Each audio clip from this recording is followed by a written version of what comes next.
Assalamualaikum warahmatullahi wabarakatuh. Perkenalkan, nama saya Rafliza Rashid Azra dari kelas Bisnis Digital 22. Saya di sini akan memaparkan tugas resume jurnal manajemen operasi. Informasi jurnal, judul jurnal, strategi bisnis perusahaan perdagangan di Indonesia. Studi kasus pada PT Robot Aqua Indonesia. Tahun 2022, penulis Priyo Kusambodo, Aji Hermawan, Kirebrandoko, Aditya Rahmana. Poin pertama, abstrak. Perusahaan dagang sangat berkonsentrasi terhadap keuntungan dari cara perusahaan dapat beroperasi. PT Robot Aqua Indonesia adalah salah satu perusahaan pemasar air purifier di Indonesia. Kemudian ada pendahuluan. Perusahaan dagang merupakan perusahaan yang memiliki aktivitas kunci dengan melakukan pembelian produk, penyimpanan produk, dan menjualnya kembali produk tersebut.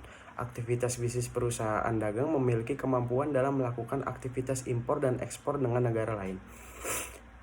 Strategi bisnis merupakan langkah perusahaan untuk mencapai suatu tujuan perusahaan sehingga terciptanya visi dan misi perusahaan yang telah ditetapkan. Dinamika lingkungan bisnis yang terus berkembang pada era VUCA atau volatility, uncertainty, complexity, ambiguity memaksa seluruh perusahaan mengembangkan strategi bisnisnya. Berdasarkan kondisi yang telah dipaparkan, maka keberadaan mesin robot Aqua memiliki potensi pasar yang besar di Indonesia. Kemudian ada metode penelitian. Penelitian dilaksanakan mulai Oktober hingga Desember 2018. Lokasi penelitian di PT Robot Aqua Jakarta. Jenis data yang digunakan berupa data primer dan data sekunder. Data primer yang digunakan merupakan hasil dari pengambilan data melalui survei, wawancara, dan focus group discussion atau FGD. Perumusan strategi yang telah diperoleh, kemudian dilakukan penentuan prioritas strategi melalui analytical hierarchy process. Tahapan analisis ini diawali dengan identifikasi masalah atau menentukan tujuan utama yang akan diwujudkan. Kemudian ada hasil dan pembahasan. PT Robot Aqua Indonesia merupakan distributor tunggal yang memasarkan mesin robot Aqua di Indonesia. Saat ini, Jakarta sebagai kota metropolitan menjadi barometer penjualan mesin robot Aqua. Pada hasil dan pembahasan ada dua poin. Yang pertama, identifikasi lingkungan internal perusahaan. Yang kedua, identifikasi lingkungan eksternal perusahaan.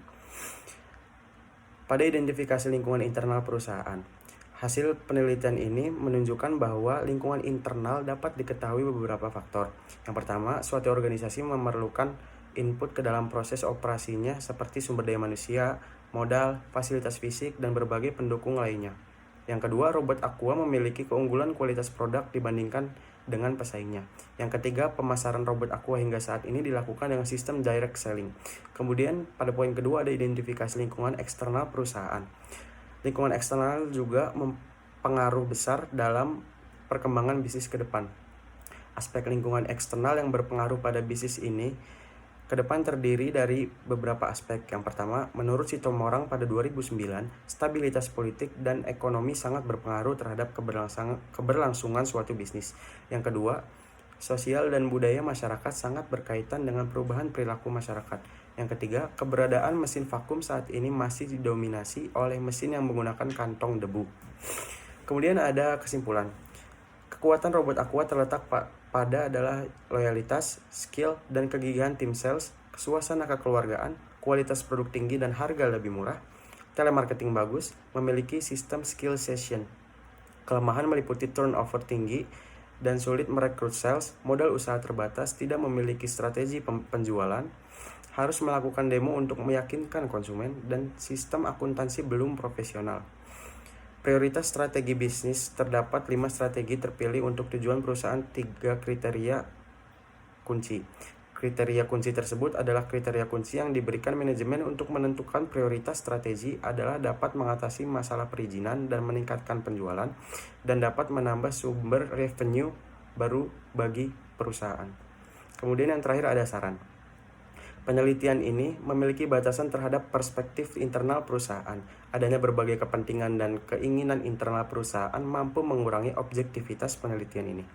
Perlunya perspektif pemangku kepentingan lain akan meningkatkan objektivitas penelitiannya ini melalui pelibatan responden dari akademisi, pelaku bisnis lainnya, pemerintah, dan masyarakat umum atau calon konsumen. Sekian pemaparan dari saya. Kurang lebihnya mohon maaf. Wassalamualaikum warahmatullahi wabarakatuh.